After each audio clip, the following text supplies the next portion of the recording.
setiap karya itu kan anak-anak rohani kita. Jadi seperti anak kita sendiri pun kita nggak tahu nasibnya bakal bagaimana. Kita ini hanya dititipi apa ya? Hanya media perantara saja, pertemuan sel telur ya dengan itu. Sehingga jalan takdirnya itu kita nggak pernah tahu, termasuk karya. Tugas kita sebagai kreator, sebagai penulis, ya penulis saja. Yang mencipta lagu, ya menciptakan lagu saja. Nggak akan pernah tahu akan kapan boomingnya. Itu. Joko Pinurbo itu mengenal puisi sejak dia remaja. Kalau nggak salah SMP atau SMA lah ya. 20 tahun kemudian, di usia 37, beliau baru berani atau istilah menerbitkan buku. Baru eksis lah puisinya. Setelah 20 tahun kemudian. Tuh. Jadi, puisi-puisinya yang sebelumnya nggak tahu apakah hanya dipendam di bawah bantal atau gimana, saya nggak tahu. Tapi yang jelas menulis pasti. Sejak dia mengenal atau menyukai puisi. Jelala kok memang boomingnya di usia senja. Ya kan? Joko Pinurbo, Mbah Surip, di akhir-akhir hayatnya. Gitu.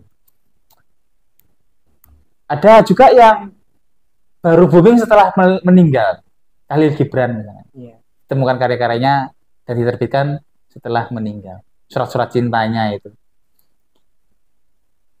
Ada juga yang beruntung ketika masih fit ya, masih muda. Tapi juga mati muda. Chairil Anwar meninggal di usia 27.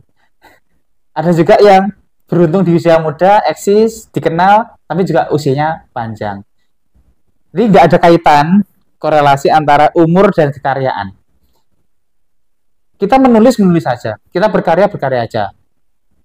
Puisi, lagu, atau apapun. Tapi perlu berkolaborasi, bersinergi antar lintas disiplin itu perlu.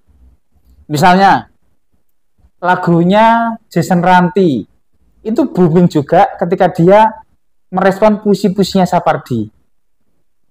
Ya kan?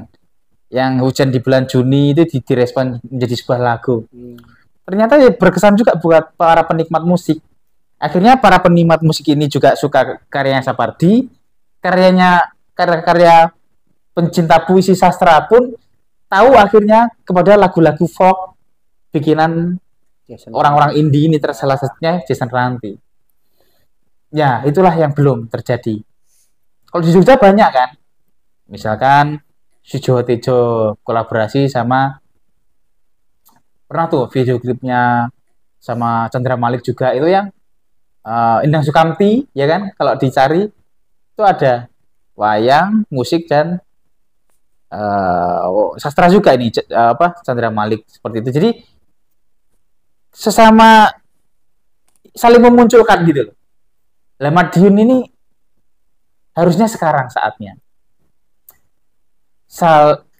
Karena nggak ada yang namanya persaingan sana jualan musik, kita jualan sastra, terus rebutan penikmat tuh nggak ada. Yang ada itu saling menguatkan. Tuh. Jadi nggak usah pilih-pilih teman, saya pikir.